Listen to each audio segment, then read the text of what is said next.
Baik, bismillahirrahmanirrahim. Assalamualaikum warahmatullahi wabarakatuh. Alhamdulillah wa syukurillah wa la hawla wa la quwata illa billah. Subhanaka la ilma lana illa ma 'allamtana innaka antal alimul hakim. Amma ba'd. Segala puji dan syukur kita kehadirat Allah Subhanahu wa taala, karena atas berkat rahmatnya lah sampai detik ini kita masih diberikan banyak kenikmatan oleh Allah, utamanya nikmat iman dan Islam, nikmat umur dan kesehatan, nikmat kesempatan, dan masih banyak lagi nikmat-nikmat yang lainnya. Kemudian tak lupa salawat dan iring salam kita haturkan kepada junjungan kita Nabi besar Nabi Muhammad SAW beserta para keluarga beliau, para sahabat beliau, serta para pengikut beliau yang setia hingga akhir zaman. Semoga kita tergolong umat Rasulullah yang senantiasa mengamalkan sunnah-sunnah beliau dan mendapatkan syafaat dari beliau kelak. Amin ya rabbal alamin. Baik, uh, alhamdulillah kita di sesi subuh ini sudah masuki pertemuan ke-9 ya. Artinya sudah mulai di penghujung rangkaian seri diskusi buku eh, yang di bawah Itmam. Jadi apa yang akan kita diskusikan kali ini itu sangat berkaitan dengan apa yang sudah didiskusikan sebelumnya. Dalam arti diskusi buku kali ini akan mengurai beberapa hal yang mencoba mengaitkan antara beberapa konsep satu dan konsep yang lain tentang pendidikan, tapi tidak hanya sekedar konsep, tetapi bagaimana konsep itu pun diamalkan atau dipraktikkan dalam sebuah eh, lembaga perlembagaan yang nantinya Pervalata sebut sebagai Universitas Islam gitu. Seperti apa Universitas Islam itu nanti kita akan bahas ke sana. Tapi pembahasan kali ini akan melanjutkan di pertemuan sebelumnya terkait dengan eh, pendidikan sebagai takdib ya dan bagaimana pendidikan sebagai tarbiyah itu sebetulnya tidak tepat dimaknai sebagai pendidikan sebagaimana mestinya. Bahkan dalam tataran penerapannya sekalipun. Baik, insya Allah kita akan mendengarkan ulasan dari eh, rekan kita Bang Abdul Muthalib Akbar. Kepada beliau dipersilahkan tonton masykuran. Ada presentasinya ada nih.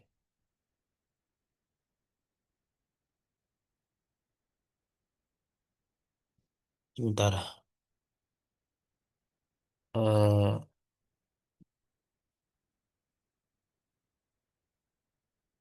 Bismillahirrahmanirrahim. Assalamualaikum warahmatullahi taala wabarakatuh. Alhamdulillah wassalatu wassalamu ala Rasulillah wa ala alihi wa sahbihi wa man walah wa tabahudah wa ba'd. Allahumma akhrijna min dhulumatil wahm wa akrimna binuril fahm waftah alaina bima'rifatil ilm wa sahhil akhlaqana bil hilm waj'alna mimman yastami'una al-qawla fayattabi'una ahsanah. Subhanaka la ilma lana illa ma 'allamtana innaka antal alimul hakim wa la haula wa la quwwata illa billahil aliyil azim. Allahumma allimna bima yanfa'una wanfa'na bima 'allamtana wa zidna ilman amma ba'd.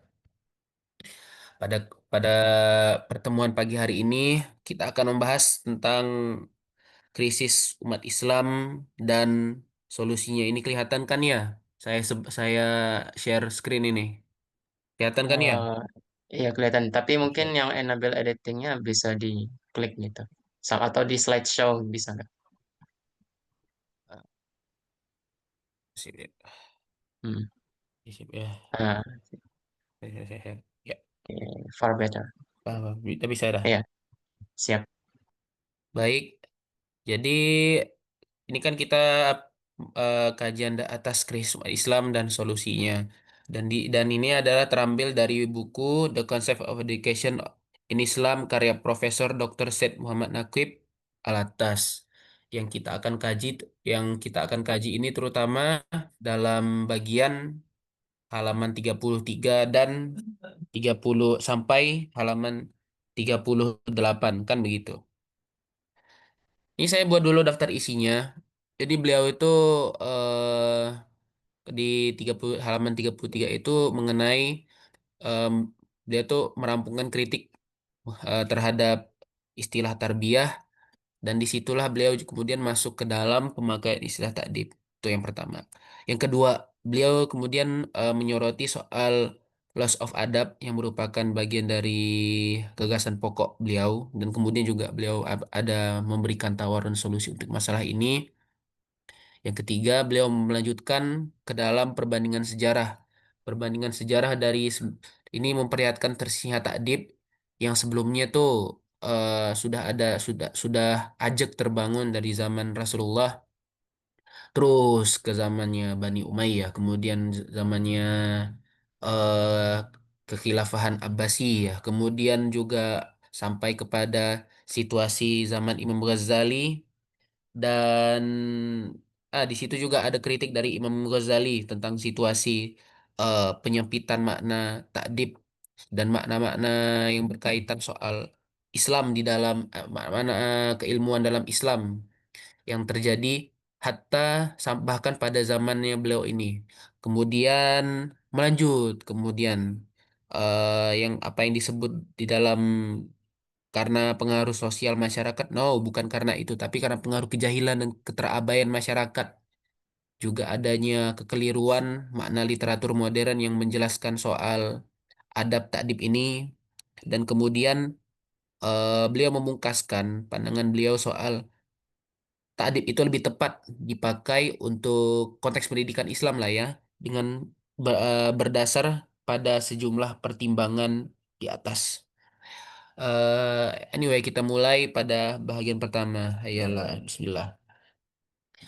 Beliau ini kan menceritakan bahwa apa itu takdib lah kan seperti itu.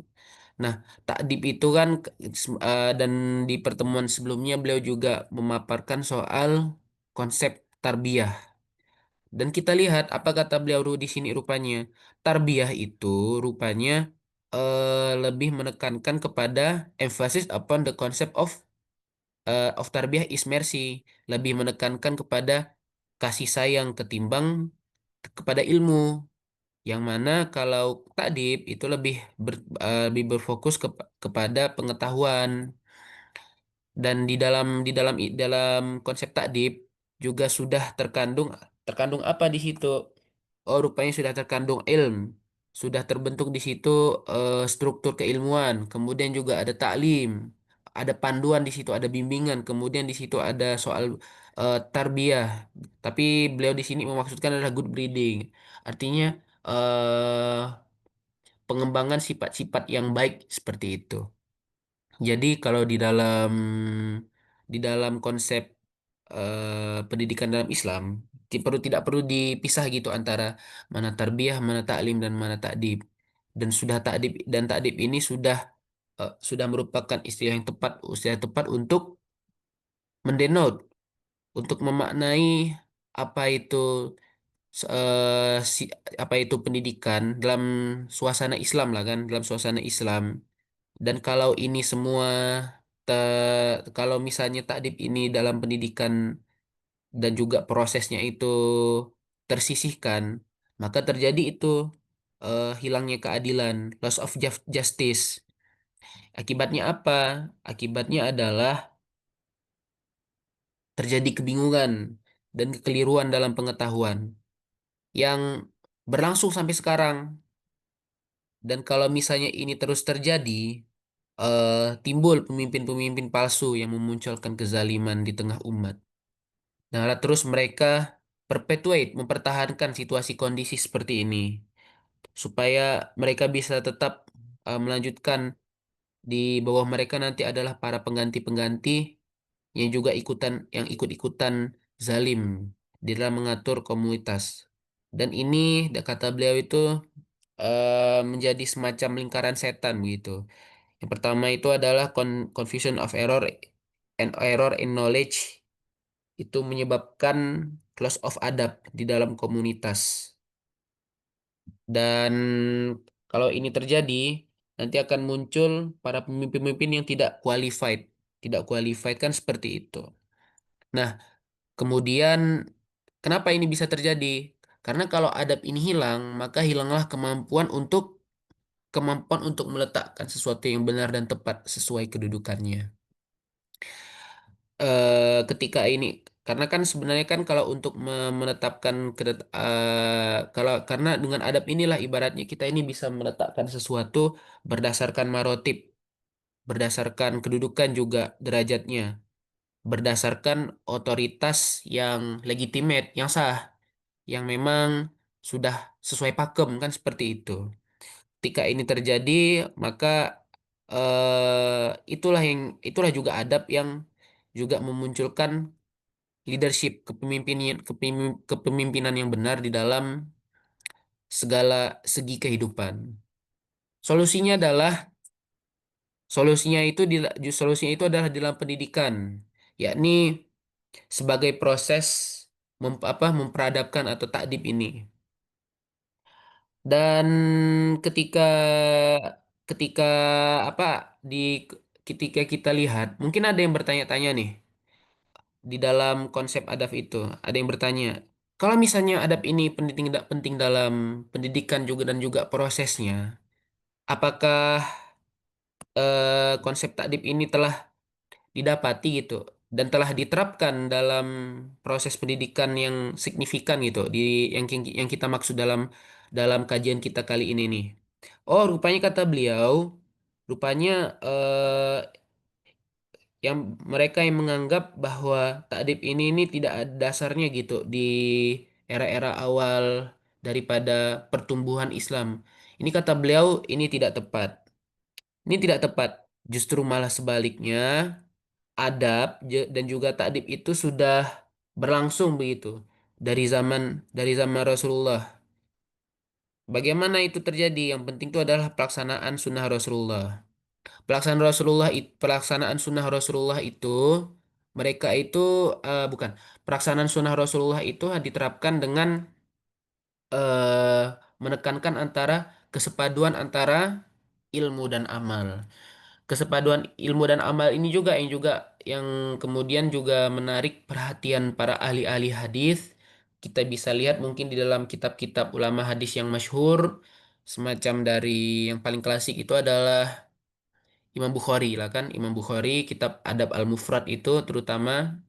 Kemudian ada lagi dari ini yang kita ketahui dari kitab-kitab hadis lah kan, kitab Adab dari Imam Baihaqi. Kemudian juga ada lagi tuh ulama ulama sufi lain, saya lupa nama ulamanya itu. Dia menulis kitab bernama Adabus Suhbah yang menjelaskan bahwasanya memang adab itu sudah terejawantahkan gitu. Telah terterapkan di dalam dalam praktek sunnah juga keberlanjutan sejarah Islam dari zaman Rasulullah, dari zaman Bani Umayyah, kemudian sampai pada zaman Abbasiyah. Ini kemudian juga ada juga kajian lain dari ulama-ulama ahli akhlak seperti Imam Al-Mawardi kan seperti itu. Kitab Adabuddin wa Dunia itu ada tak salah itu. Kemudian kita mungkin juga kenal kitabnya Ibnu Muflih Al-Hambali Adabus Syar'iyyah. Kemudian juga ada dari Ihya Ulumuddin itu kan banyak sekali itu menerapkan konsepsi menerapkan juga menjelaskan apa itu adab-adab itu. Juga di kitab beliau yang tebal itu juga banyak dijelaskan di situ. Intinya kalau misalkan menanyakan soal penerapan dalam sejarah Islam itu sudah panjang sekali itu. Sudah dari zaman dari zaman Rasulullah yang sudah diterapkan kelihatan dari sunnah-sunnah yang dilaksanakan itu. Penekanannya adalah bersatunya antara ilmu dan amal. Apalagi kalau kita ingat dari riwayat dari Rasulullah, kalau untuk soal darajatul hadisnya itu kita serahkan kepada para ahli mustalahul hadis yang redaksi atau matanya kurang lebih seperti ini. Tuhanku mendidik aku dan mendidikku dengan sebaik-baiknya. Bani Robbi fa ahsana ta'dibi. Fa ahsana ta'dibi. Dan kemudian kita lihat lagi Karena itu juga kata beliau, kata Syekh Muhammad Aqib Alatas, tak ada alasan untuk menganggap bahwasannya re- generasi awal kaum muslimin tidak merealisasikan bagaimana konsep yang sudah diislamkan itu mengenai adab. Karena toh itu sudah berevolusi ke dalam pendidikan, juga proses belajar mengajarnya itu yang juga adalah suatu karakteristik dalam Islam, kan seperti itu. Kemudian berkembang itu berkembang. Kita lihat pada zaman Banu Umayyah di mana adab itu juga sudah mencakup soal kajian sastra dan kebudayaan Arab. Makanya kita bisa lihat bagaimana di zaman Bani Umayyah itu ada muncul kayak penyair penyair-penyair besar lah. Bagaimana ibaratnya di situ ada kita lihat penyair-penyair itu saling beradu syairnya di depan para khalifah, dan mungkin juga dalam syair-syair mereka itu terkandung setidaknya tuh pengajaran lah begitu, pengajaran pengajaran akhlak di dalam untaian bait mereka. Meskipun banyak juga di antara bait puisi mereka tuh berbicara soal peperangan, soal pujian kepada para aristokrat, para bangsawan di masa itu, dan seterusnya lah kan.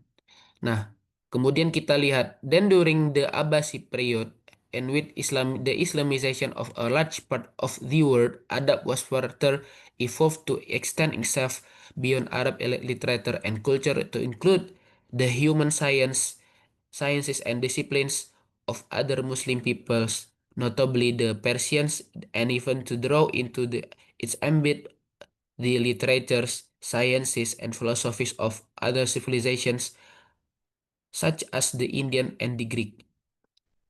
Kan begitu. Akhirnya pada zaman Bani Abbasiyah itu kan kemudian adab itu nggak cuma lagi bahas tentang sastra, soal bagaimana kajian-kajian soal orang Arab, atau ibaratnya kalau zaman sekarang ini kita katakan kajian of humanities kan seperti itu, yang lebih dalam lagi kajian antropologi.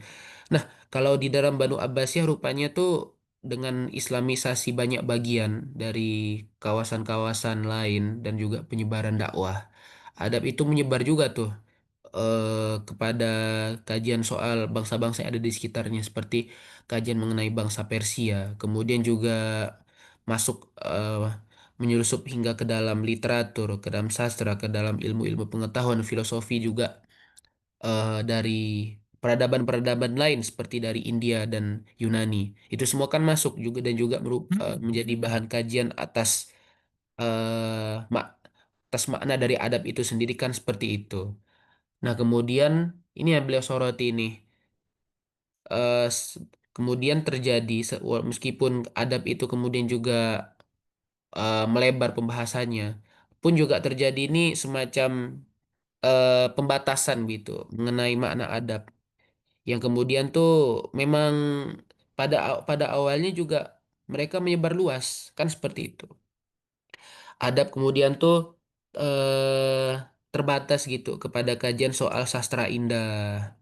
Kemudian soal bagaimana tata laku seorang profesional. Kemudian juga apa etika-etika sosial, dan sayangnya begitu.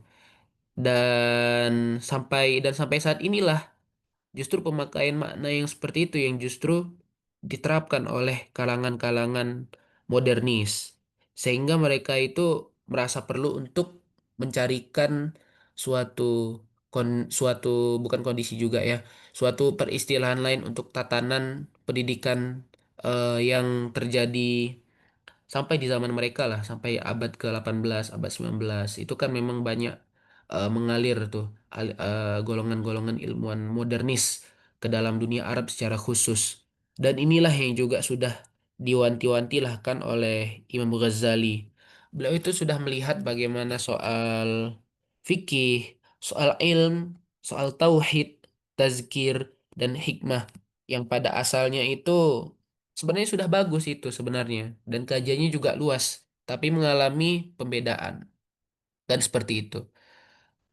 Bagaimana contoh kasus yang dipaparkan sama Imam Ghazali? Misalkan begini, misalkan begini nih. eh Kita lihat semula itu kan beliau katakan ada ada lima ada lima contoh ilmu yang sebenarnya itu tuh luas, tapi sayangnya sudah mengalami pembatasan seperti itu. Contohnya adalah fiqh. Fiqh itu kan adalah pemahaman mendalam terhadap agama. Artinya juga itu tuh selain mencakup eh, amaliyah badan, juga mencakup soal kewawasan batin dan juga daya tangkap kebenaran. Yang itu semua tuh pada hakikatnya membutuhkan jiwa yang takwa. Tak, namun sayangnya pada zaman beliau itu saya fikih itu tuh hanya mencakup soal ilmu hukum gitu. Ilmu hukum soal bagaimana tata cara melakukan ini, apa hukum daripada amalih ini dan itu, dan bagaimana soal ini dan itu tuh hukum fikihnya apa, hukum syar'inya apa. Padahal kan kita tahu hadis yang padahal kita tahu bahwa fikih itu semula tuh tidak mencakup hanya itu. Man yuridillahu khairan yufaqihu fid din. Siapa yang Allah ingin tetapkan kebaikan pada dirinya, Allah akan jadikan dia faqih, akan Allah jadikan dia itu punya pemahaman yang mendalam tidak terhadap keagamaan. Artinya bukan cuma sekadar pembahasan soal ilmu secara zahir, secara badan. Enggak, tapi kan beliau kan hadis ini kan juga mencakup wawasan batin juga, wawasan dari ketakwaan jiwa juga. Artinya memang fikih ini pun mengalami penyempitan. Dan apalagi soal ilm. Soal ilm itu yang semula berarti pengetahuan tentang Allah dan ciptaannya. Tapi kemudian sayangnya juga dipersempit ke dalam kajian-kajian ilmu hukum. Mungkin secara khusus ini adalah ilmu-ilmu syariat yang kemudian menjadi banyak polemik lah kan di tengah-tengah para alim ulama. Sebenarnya mungkin juga bukan polemik, tapi lebih banyak yang fokus ke dalam kajian itu dan sehingga banyak yang lupa soal makna besar di dalam kajian ilmu itu. Lanjut, kita kemudian membahas tentang tauhid, istilah tauhid. Tauhid ini kan semula merujuk kepada pengetahuan soal realitas spiritual dan kebenaran ilahi. Artinya memang di situ tuh ilmu aqaid, ilmu akidah yang mana mencakup ke dalam realitas spiritual supaya kita punya ibadah betul, supaya kita punya keimanan yang betul, keyakinan yang kuat. Namun sayangnya kemudian ia direduksi menjadi ilmu kalam. Ilmu kalam lah kita tahu sendirilah kan soal kajian-kajian detil-detil daripada akidah, yang mana itu tuh masih banyak menjadi polemik lah kan di antara para alim ulama. Soal mereka tuh membahas kajian-kajian furu' akidah, dan sayangnya pun masih banyak kajian ini tuh dibahas sehingga menjadi semacam polemik begitu yang tidak habis. Ya padahal kan niat semula tauhid itu kan adalah gimana caranya seorang itu imannya betul gitu. Hanya mengesahkan Allah semata. Betul-betul dia punya pegangan tuh kuat hanya kepada Allah Ta'ala. Kemudian apalagi tuh yang mengalami reduksi itu? Oh, zikir dan tazkir. Zikir dan tazkir ini kan sebuah adalah zikir. Kemudian juga nasihat atau peringatan moral. Makanya kita lihat itu banyak majelis-majelis ilmu kan seperti itu begitu dalam praktek-praktek yang terjadi pada era-era awal era-era awal pertumbuhan Islam kan seperti itu. Muncul kita lihat para alim ulama zuhud, mereka juga mengingatkan, ingatlah Allah dengan dalam setiap pesan-pesan dakwah mereka. Nah, tapi sayangnya niat niat baik itu kemudian makna besar dari zikir itu tereduksi menjadi kegiatan sekadar bercerita, membaca syair, berupaya menjadi syatahiyat, yang seperti itu yang berusaha kayak betul-betul husul tersambung pada Allah, tidak ingat lagi kepada dunia gitu kan seperti itu. Padahal kan ada makna-makna lain yang lebih luas dari itu. Bahkan beliau juga menyoroti sayangnya itu pun juga sampai kepada perkara-perkara heresis, perkara-perkara kebid'ahan yang sebenarnya kurang atau malah nggak sesuai dengan makna Islami seperti dari apa yang dikehendaki soal zikir atau tazkir ini kan seperti itu. Kemudian apalagi hikmah dan hakim. Hikmah dan hakim ini kan maksudnya adalah merujuk kepada kebijaksanaan dan para ahli-ahli eh, bijak apa bijak terperi kan seperti itu. Mereka kan berusaha untuk bagaimana kebijaksanaan mereka itu dijadikan referensi bagi orang-orang sezamannya. Namun yang terjadi adalah hikmah dan hakim ini disempitkan kepada siapa saja, kepada para dokter, kepada penyair atau bahkan ahli-ahli perbintangan. Dengan memperhatikan gambaran singkat yang terjadi, bisa kita lihat bahwa konsep adab yang sudah diislamkan ini nih sudah berlangsung sejak awal, sejak zaman Nabi, di mana itu sudah diterapkan dalam ranah praktek. Kemudian ilmu itu tuh meluas sampai kepada bagaimana kajian, seperti contoh tadi lah, kajian adab itu mencakup soal ilmu-ilmu sosial, soal kemanusiaan, dan pada zaman Banu Abbasiyah itu sudah mencakup eh, bangsa-bangsa yang ada di sekitarnya. Yang kalau saya tidak salah itu pun malah pada zaman Bani Abbasiyah itu sudah ada kajian soal negara-negara yang jauh, bukan cuma Arab, Persia, juga kajian-kajian soal Yunani, soal India, itu pun sudah masuk ke dalam era Banu Abbasiyah kan seperti itu. Lalu mengalami reduksi atau penyempitan. Kenapa begitu? Terjadi semacam kekacauan begitu, kekacauan dan kesalahan dalam pengetahuan tentang Islam dan bagaimana cara pandang Islam mengenai memandang realitas dan kebenaran. Oh, rupanya hal ini juga terjadi dalam konsepsi adab dan takdib. Yang mungkin di sini bisa kita katakan Syekh Muhammad Aqil Alatas menambahi satu atas lima kondisi pereduksian ilmu yang terjadi sejak zaman Imam Ghazali ini.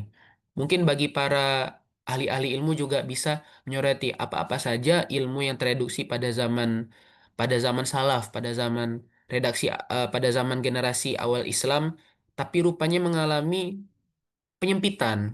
mengalami reduksi. Apa-apa saja tadi? Apa-apa saja tadi? Fikih, ilmu, tauhid, zikir, hakim, kemudian eh i- Syekh Muhammad Naqwi Alatas menambahi satu lagi, konsep adab dan takdib. Mungkin ini bisa dikaji oleh para ahli-ahli ahli-ahli ilmu itulah, ilmu praktisi atau pakar pendidikan Islam selain dari lima ditambah satu tadi. Sehingga apa yang terjadi? Takdib ini pun mengalami semacam pembatasan. Tidak tidak tidak di tidak dipandang lagi sebagai makna daripada pendidikan dan prosesnya. Jadi kalau kita katakan ini karena perubahan sosial, enggak, bukan karena perubahan sosial juga. Akan tetapi yang terjadi ini adalah bukan cuma perubahan sosial lah kan, tapi karena kejahilan. Kejahilan, kesalahpahaman, ibaratnya itu ignoransi gitu. Ignoransi itu keterabaian. Karena ignoransi ini yang merubah merubah cara Islam, bukan merubah cara pandang kaum muslimin terhadap realitas. Jadi bukan karena masyarakat, tapi karena adanya kejahilan dan kekeliruan dalam memahami cara Islam dalam memandang realitas dan kebenaran. Perlu diingat lagi bahwa untuk mendefinisikan suatu masalah itu bukan bergantung kepada apa kata atau apa opini atau apa pandangan kebanyakan masyarakat umum. Sebab mereka itu banyak yang tak mengerti soal pemahaman Islam dan pandangan dunia Islam terhadap suatu masalah. Dan malah kalangan masyarakat awam itu pada hakikatnya lebih perlu dibimbing oleh alim ulama yang memang mereka tahu gitu definisi sebenar yang dikehendaki Islam soal istilah dan soal penerapan dari suatu keilmuan kan begitu. Jadi kita itu tidak bisa bergantung kepada apa kata definisi apa kata masyarakat soal definisi suatu permasalahan. Lagi pula kita bisa dan beliau di sini juga memperkuat di itu dari itulah dari dalil-dalil Quran. mengikuti pendapat kebanyakan masyarakat atau kebanyakan opini masyarakat umum itu sangat mungkin diserupakan dalam pengertian kebanyakan manusia. Beliau tuh mendalilkan dari Quran surat Al-An'am ayat 115, 116 bahwa kita itu bisa menjadi sesat kalau misalnya mengikuti apa yang dikehendaki oleh masyarakat banyak. Apa itu? Apa dalilnya tuh? eh Allah berfirman, "Wa tammat kalimatu rabbika sidqan wa adla, la mubaddila li kalimatih wa huwas samiul alim." Wa in tuti aktsara man fil ardi yudilluka an sabilillah iyattabi'una illa dhanna wa inhum illa yakhrusun. Apa artinya itu? Dan telah sempurna firman Tuhanmu Al-Quran dengan benar dan adil. Tidak ada yang dapat mengubah firman-Nya. Dan Dia Maha mendengar, Maha mengetahui. Dan kalau kamu mengikuti kebanyakan manusia di muka bumi ini, niscaya mereka akan menyesatkanmu dari jalan Allah. Yang mereka ikuti hanyalah persangkaan belaka dan mereka hanyalah membuat kebohongan. Jadi beliau di situ tuh mendalilkan definisi-definisi keagamaan itu sudah ajeg, sudah terejawantahkan sejak zaman Rasulullah. Bahkan kalau misalnya kita mau lebih meneliti lagi, terutama mungkin bagi para ahli ilmu, alim ulama lah terutama di sini, semua itu sudah terwujudkan berdasarkan dari apa yang diajarkan dari Quran dan Sunnah. Sehingga kalau misalnya kita ilmu-ilmu dari Quran dan Sunnah ini kita lepas, malah kita ambil bagaimana pendapat dari kebanyakan orang, misalnya kita bisa sesat. Perhatikan tuh di redaksi ayat Quran itu. Iya tabi fa in tuti aktsara man fil ard yudilluka an sabilillah. Dan jika kamu mengikuti kebanyakan orang di bumi ini, niscaya mereka akan menyesatkanmu dari jalan Allah. Kenapa bisa begitu? Karena mereka itu mengikuti hanya persangkaan belaka dan hanya membuat kebohongan. eh di situ memang menjadi semacam pertanda bahwa masyarakat awam itu masih banyak yang tidak mengetahui apa-apa. Mereka itu lebih perlu dibimbing oleh alim ulama yang sudah tercerahkan soal pemahaman, soal makna dari bagaimana konsepsi Islam lah, soal memandang suatu permasalahan, soal realitas dan kebenaran. Kan seperti itu tuh. Eh, Kemudian yang perlu diperhatikan lagi adalah golongan nih, kita perlu baca lagi tuh apa pandangan beliau. This means that the learned and the wise among Muslims must exercise constant vigilance in detecting erroneous usage in language which impinges upon semantic change in major key concepts and creates general confusion and error in the understanding of Islam and of its worldview. Jadi kalau kalau menurut beliau ini golongan golongan yang apa golongan bijak cendekia juga alim ulama yang terpelajar ini perlu semacam kewaspadaan lah terhadap adanya pergeseran pergeseran makna pergeseran bahasa yang bisa ngaruh kepada perubahan makna semantik atas konsep kunci utama yang itu tuh bisa menyebabkan kebingungan dan kekeliruan dalam memahami Islam dan worldview-nya, pandangan dunianya, kan seperti itu. Apalagi beliau menambahkan, perlu diingat, we must also remember that the compilation of modern Arabic dictionaries and the initiation of journalistic writing among the Muslims have largely been the works of non-Muslim Arabs and Orientalists. Beliau juga mengajak terutama bagi kalangan yang bijak cendekia juga kepada alim ulama untuk mewaspadai karya-karya literasi. Seperti apa? Seperti kompilasi kamus, juga inisiatif karya-karya jurnalistik di dalam dunia Muslim juga banyak dimulai berdasarkan dari karya-karya non-Muslim, Arab, dan Orientalis. Dan mereka ini juga yang bisa menyisipkan konsepsi-konsepsi yang mana itu tuh dianggap nggak ada ini di dalam tubuh kaum muslimin. Padahal mereka ada kekeliruan bahwa konsep-konsep mereka itu yang justru asing dan Islam sudah mengenal duluan sejak pertumbuhan sejarah kaum muslimin dari awal generasi. Dan inilah yang juga mereka, yang ini yang juga perlu diwaspadai. Kenapa begitu? Karena bisa mempengaruhi. Apa kata beliau? In view of this and of the considerable influence the dictionary and the newspaper have upon the thinking of the masses, the language and the currency of technical and other terms, and the propagation of alien concepts in the world in the mind, we cannot afford to continue to allow confusion and error to creep surreptitiously into our cultural and intellectual life. Karena kalau ini bisa diteruskan, nanti akan terjadi semacam salah kaprah dan penanaman konsep-konsep asing di dalam pikiran. Yang padahal itu semua adalah kekeliruan. Kekeliruannya jelas kekeliruan karena konsep-konsep yang ibaratnya itu asing, oh rupanya sudah dikenal lebih dulu di dalam Islam. Dan kemudian muncul konsep-konsep asing yang mengacaukan pemahaman yang sudah ajak semula itu. Nah, itu sudah saya jelaskan rupanya di slide 6 ini. Mereka itu bisa mempengaruhi cara berpikir masyarakat kan seperti itu. Yang padahal konsepsi Islam itu yang sudah lebih dulu ada.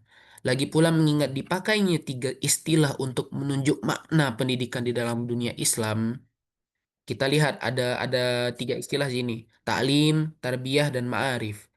Maka tak ada kesepakatan untuk memilih istilah tunggal yang secara khusus merujuk kepada konsep pendidikan. Dan minggu lalu juga saya ada share mungkin tuh makalah dari catatan pakar pendidikan lain pun tarbiyah ini juga istilah yang ibaratnya tergolong baru dan tidak justru malah nggak ada begitu untuk sandarannya lah begitu di zaman generasi awal eh, perkembangan umat Islam kan seperti itu.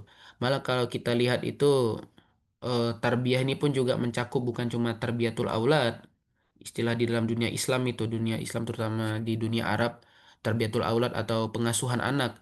Tarbiyah itu pun juga mencakup kepada tarbiyatul hayawanat, eh pengasuhan bukan cuma pengasuhan lah kan, pemeliharaan hewan juga masuk ke dalam itu juga.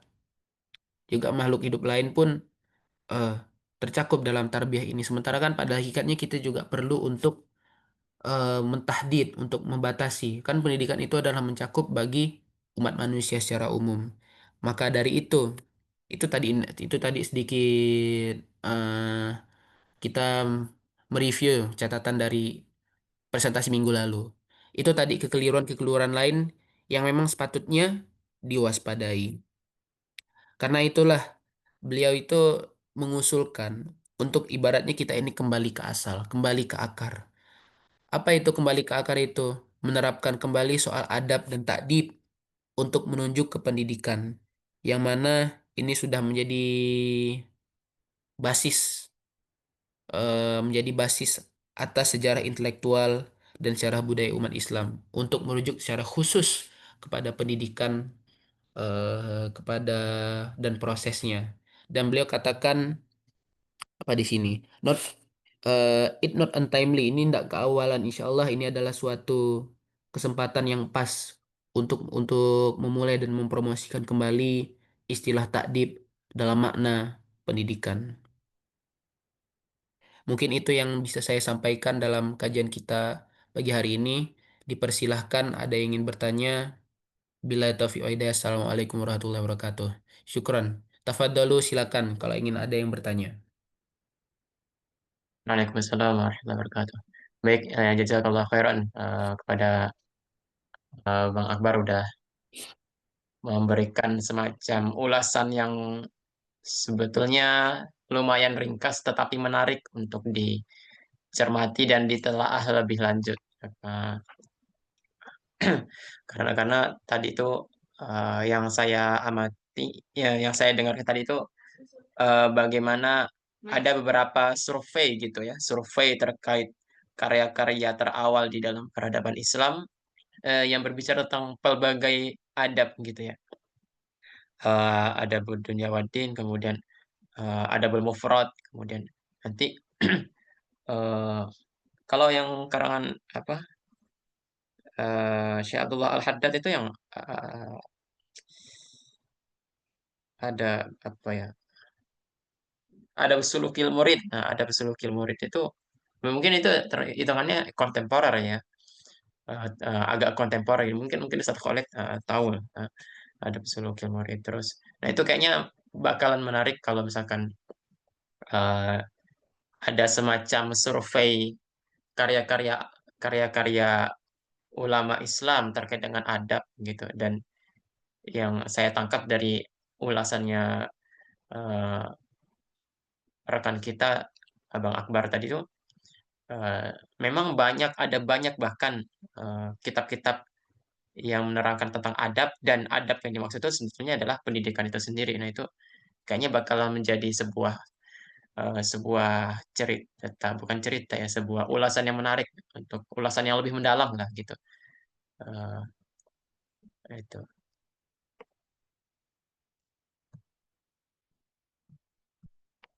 Mungkin dari rekan-rekan ada yang ingin, apa, menyampaikan pandangan atau, ada yang mau ditanyakan? Kalau dari saya, menyambung tadi, itu mungkin antum sudah, menyurvei gitu, ada berapa daftar kitab yang, menjelaskan, eee, tentang adab gitu, ada nggak? Baik. Mungkin apa, kayaknya kalau misalkan diteruskan itu surveinya bakalan menarik tuh, bisa jadi sebuah, mungkin tulisan gitu. Baik. Kan Mhm, begini, kalau untuk kitab adab itu mhm, bukan cuma Imam Bukhari lah kan yang menulis mhm. eh, Ada kitab mufrad. kitabul kitab Adabul Mufrad. Malahan kalau Mhm, kita lihat Kutubut Tis'ah itu setiap babnya itu mereka cuma punya bab-bab khusus gitu. Bab-bab secara besar untuk membahas adab. Di Imam Abu Daud, Imam Tirmizi, Imam Nasai, masing-masing itu juga memiliki adab, kitab adab lah di dalam kitabnya itu kan seperti itu. Malahan kalau misalnya kita mau perluas, karena juga adab ini tuh mencakup ke dalam kajian-kajian kesejarahan, kajian-kajian ilmu sosial humanities, kita bisa melihat ada contoh lain dan saya pun suka membaca karya-karya ini. Kitab-kitab karangan dari ulama Baghdad. Beliau itu adalah seorang muhadis yang mungkin orang-orang apa banyak orang yang tidak kurang mengenal kecuali mungkin bagi kalangan ahli tarikh, ahli-ahli maktutot, ahli-ahli manuskrip kitab salaf, yakni Abu Bakar Ibnu Abi Dunya. Mereka itu adalah ulama dari Baghdad abad ketiga Hijriah. Beliau itu ada belajar sama Imam Ahmad, kemudian ada belajar sama Imam Bukhari juga. Di situ tuh beliau tuh punya sekitar 60 atau 70 karya soal adab gitu. Ada tapi lebih berfokus kepada perbaikan akhlak lah seperti itulah kan seperti kitab Al-Qanaah, kemudian adalah kitab Az-Zuhud, kitab Ar-Ridho, kitab As-Sabr. Kemudian kalau ada lagi itu kalau quote banyak riwayat-riwayat soal eh, adab-adab yang mulia di dalam keluarga itu Al-Ishraf fi Manazilil Ashraf.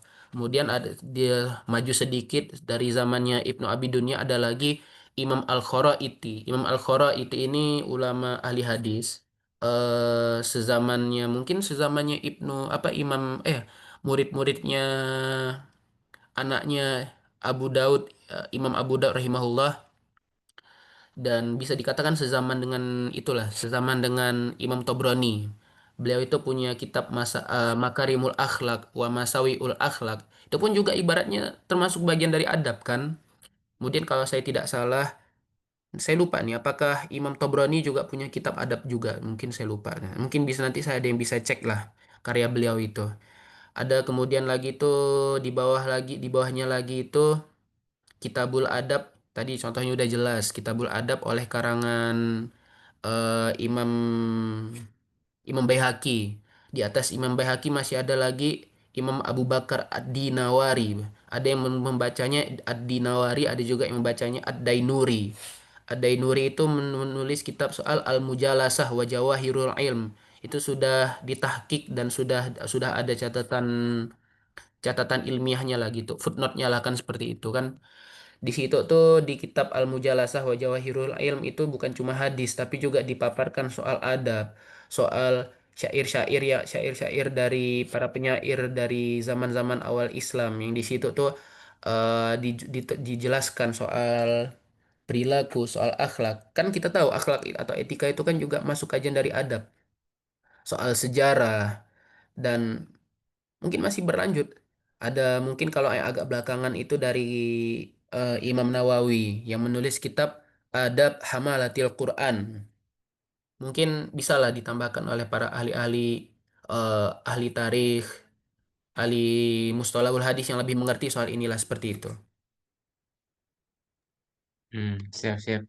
Kalau tarbiyah itu sendiri udah mulai sejak kapan itu? Mungkin antum tahu apa peristilahan tarbiyah itu digunakan dalam khazanah keilmuan Islam oleh para ulama itu sejak kapan dan dia menerangkan dalam konteks apa? Tadi itu kayaknya antum udah menyebut dua dua ya, eh, tarbiyatul hayawan, tarbiyatul haywanat, kemudian tarbiyatul aulad fil Islam kan mungkin masyhur ya di masyarakat Iya kita betul. ya.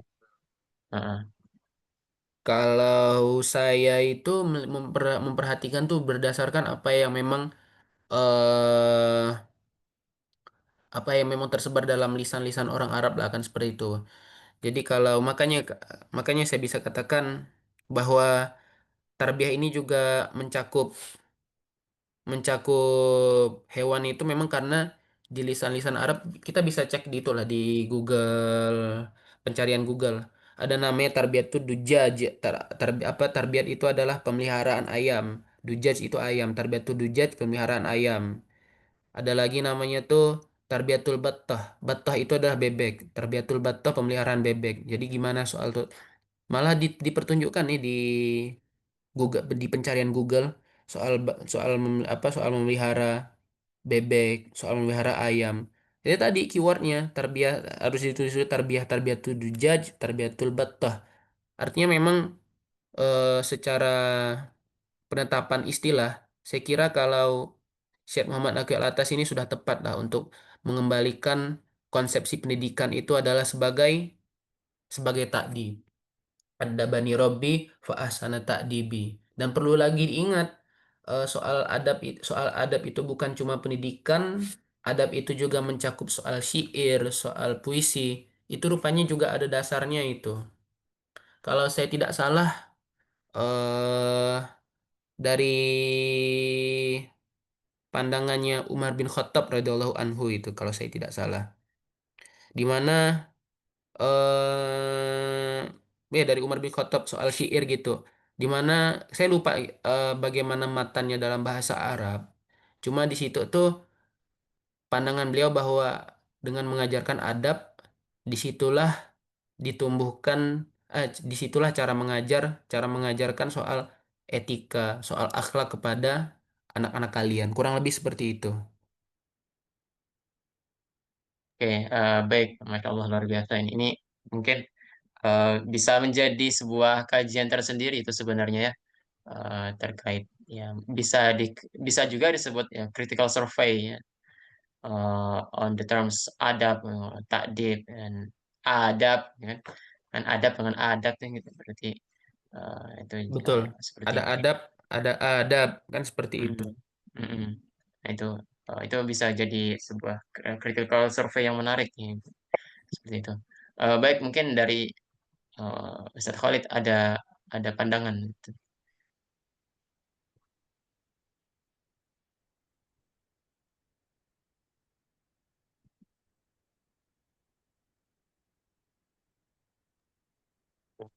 Assalamualaikum warahmatullahi wabarakatuh.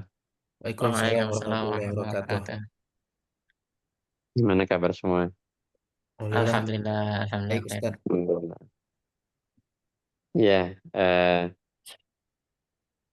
saya punya pandangan kalau pendidikan modern ini apa dia punya dimensi yang ada irisannya dengan adab ya. Kayak di pendidikan tinggi baik di barat atau di timur, apakah memang murni mereka hanya transformasi pengetahuan saja, ya, taklim yang biasa kita kenal, apa yang memang ada pendidikan karakternya, pendidikan moralnya. Barangkali tentu kalau kita lihat di negara-negara maju ya, kayak Singapura atau di Eropa atau di Jepang, sepertinya adabnya bagus-bagus saja ya. Dari segi kebersihan, kemudian keteraturan, kedisiplinan. Sedangkan ini otokritik juga ya untuk lembaga-lembaga pendidikan Islam terkadang kok malah kotor dan sebagainya, padahal dipelajari adab.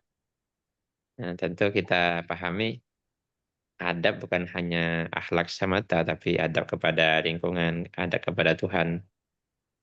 Nah, itu gimana? Karena orang-orang yang mengkritik lembaga pendidikan Islam ini bilangnya gini, itu nggak penting-penting amat itu. Toh juga ternyata negara lain kayak Cina, kayak Jepang, adabnya lebih baik tanpa belajar kitab-kitab adab itu. Nah, itu gimana cara jawabnya itu?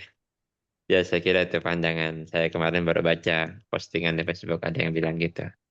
Barangkali Ustaz Akbar bisa memberi pandangan. Kalau sekarang ini kita mungkin salah, kalau ini rupanya benar, maka datang dari Allah. Kalau ini salah, maka saya katakan bisa dari diri saya sendirilah kan. Kalau adab itu saya memandangnya, kita itu perlu semacam kontekstualisasi lah kan seperti itu. Kenapa kontekstualisasi? Karena eh, kalau saya perhatikan adab yang terjadi pada eh, generasi salaf, kemudian juga pada belahan-belahan lain di dunia itu sudah terejawantahkan dalam perilaku tapi tidak diomongkan dalam ucapan. Seperti itu dia.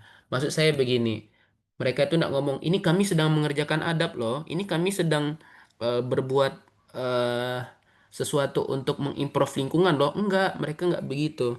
Tapi mereka itu mempertunjukkan adab mereka, mempertunjukkan perbaikan lingkungan mereka, perbaikan environment mereka dengan tindakan. Mereka tidak ngomong adab, tapi rupanya kalau mereka itu ibaratnya misalnya mereka itu lewat orang tua, mereka akan senyum, mereka akan berkata-kata tutur kata yang baik meskipun di apa namanya meskipun kondisinya tuh macam-macam, kondisinya baik atau kondisinya buruk. Oh, mereka nggak mengatakan kami sedang nanam pohon loh. Nggak, mereka tapi langsung to the point, langsung apa namanya langsung bergerak turun ke lahan tandus, cari pohon, tanam. Jadi mereka itu nggak ngomong tapi langsung dipertunjukkan dengan perbuatan. Setelah dipertunjukkan dalam perbuatan itulah, entah mungkin setelah 5 tahun, setelah 10 tahun, setelah satu generasi mungkin hasilnya dipertunjukkan oleh pena, dipertuliskan begitu. Mungkin seperti itulah yang terjadi pada generasi generasi awal Islam, atau mungkin juga terjadi pada peradaban-peradaban lain. Jadi kita itu, jadi begitupun juga dalam soal misalkan soal adab bersosial media, soal berdagang, soal memperbaiki lingkungan, yang mungkin kalau di dalam panduan tertulis kan sudah jelas, tapi kan kita kan mau sesuatu yang lebih dari itu kan seperti itu. Ini bukan mengarang-arang syariat baru, mengarang-arang aturan keagamaan baru, enggak, bukan bid'ah, bukan. Tapi yang kita inginkan di sini ini adalah bagaimana caranya agar adab ini tuh sesuatu yang juga ajak, sesuatu yang juga eh, teguh dan kokoh berbasiskan kepada pengajaran Quran dan Sunnah, tapi juga pelaksanaannya itu fleksibel gitu, eh, melihat bagaimana situasi zaman. Misalkan di dalam Quran itu, di dalam hadis juga kan banyak sekali tuh anjuran untuk menjaga kebersihan. Innallaha yuhibbul mutatahhirin kan seperti itu kan. Kemudian juga ada hadis tuh misalkan eh apa bukan kebersihan, sebagian dari iman lah kan. Atau haratu syatrul iman atau minal iman, saya lupa juga itu redaksi hadisnya. Yang intinya kebersihan pun juga bagian dari iman kan, seperti itu. Tapi kan tidak diomongkan secara tekstual.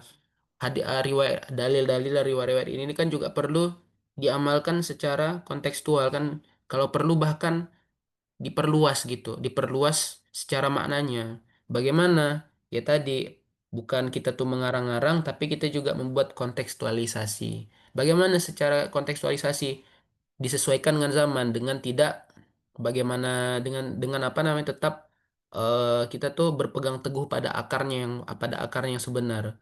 Konteksnya kan tetap sama tuh, menjaga kebersihan. Oh, menjaga kebersihan, tapi dari situ kita bisa renungkan, bisa bisa terbentuk misalkan 60 atau 100 makna kan, seperti itu. Seperti bagaimana Imam Asy-Syafi'i merenungkan hadis ya Aba Nugair ya Aba Umair ya Aba Umair ma fa'ala Nugair. Wahai Abu Umair, wahai anak kecil Abu Umair, apa yang dikerjakan oleh burung merah Nugair itu. Tapi kata beliau, setelah saya renungkan, setelah saya pikirkan, oh rupanya muncul 60 makna hadis itu yang secara terkontekstual. Kan seperti itu. Jadi kalau untuk adab-adab lain pun juga saya kira seperti itulah kan. Kitab adab tuh mungkin tidak ngomongkan secara detail, secara tekstual, kamu harus begini begitu. Enggak, tapi mungkin juga harus maknanya itu kita kembangkan. Dengan bagaimana? Dengan situasi zaman kita, dengan situasi permintaan dari kondisi zaman kita sekarang inilah. Itu ya sih kalau pandangan saya pribadi, Ustaz.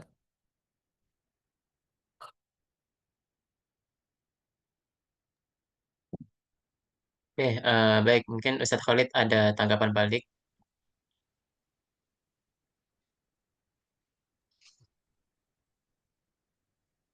Ya, salah satu cara untuk mengkontekstualisasi adab-adab yang ada di kitab-kitab itu harus ada peran juga dari pemerintah gitu. Jadi sebenarnya harus ada kolaborasi yang yang bagus ya antara pemerintah, kemudian antara lembaga pendidikan, masyarakat, guru. Jadi kalau hanya satu jomplang ya tidak bisa. Sejauh mana membuat regulasi dan regulasi itu bisa dijalankan. Jadi bukan hanya sebatas norma semata, tapi ada penegakan hukum juga. Kan yang membuat negara-negara maju itu bisa berjalan ketertibannya gitu. Nah, Hmm. itu sih kata siapa yang bilang ada Islam mahjubun bil muslimin. Nah, Islam Mm-mm. yang terhijab sama orang Islam itu sendiri. Jadi secara memang benar, secara normatif kita sudah lebih baik ya. Sampai urusan kencing saja dia diatur dalam Islam kan. Cara kencing yang baik dan seterusnya. Mm. Dari bangun tidur sampai tidur kembali, tinggal ya itulah. Karena lingkungan juga kemudian kondisi negara kita yang mungkin tidak baik-baik saja, itu bisa memberi pengaruh terhadap tingkah laku masyarakat. Ya, saya kira itu tanggapan dari saya. Mantap, Mas Oke. Akbar.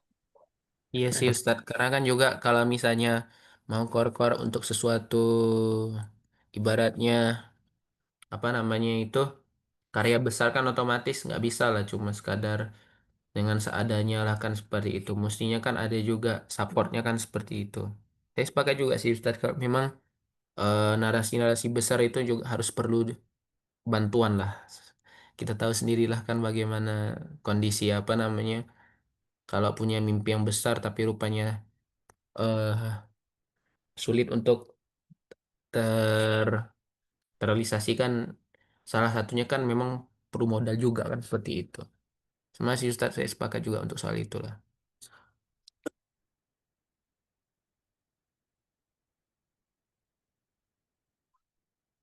Oke, baik. Terima kasih kepada Ustadz Khalid dan rekan kita Bang Akbar. Mm-mm. eh, atas diskusinya. Ini mungkin tidak ada yang mau didiskusikan lagi atau mungkin ada atau bisa cukup. Yes. Oke, Boleh. oke. Baik, alhamdulillah kita telah sampai di penghujung diskusi kita pagi ini ya, udah pagi. Ya alhamdulillah ada banyak faedah lah yang kita dapatkan dari diskusi kita kali ini, dan ada banyak maklumat-maklumat penting yang telah kita simak bersama. Ya semoga ini menjadi eh, keberkahan dan rahmat eh, buat kita semua ya. Semoga Allah turunkan keberkahan dan rahmat kepada kita semua dalam majelis pagi ini. Ya, kita akhiri sama-sama dengan melafazkan hamdalah dan doa kafaratul majelis. Alhamdulillah. Alhamdulillahirrahmanirrahim. Subhanakallahumma bihamdika asyhadu an la ilaha illa anta astaghfiruka wa atubu ilaik. Akhirul kalam. Assalamualaikum warahmatullahi wabarakatuh.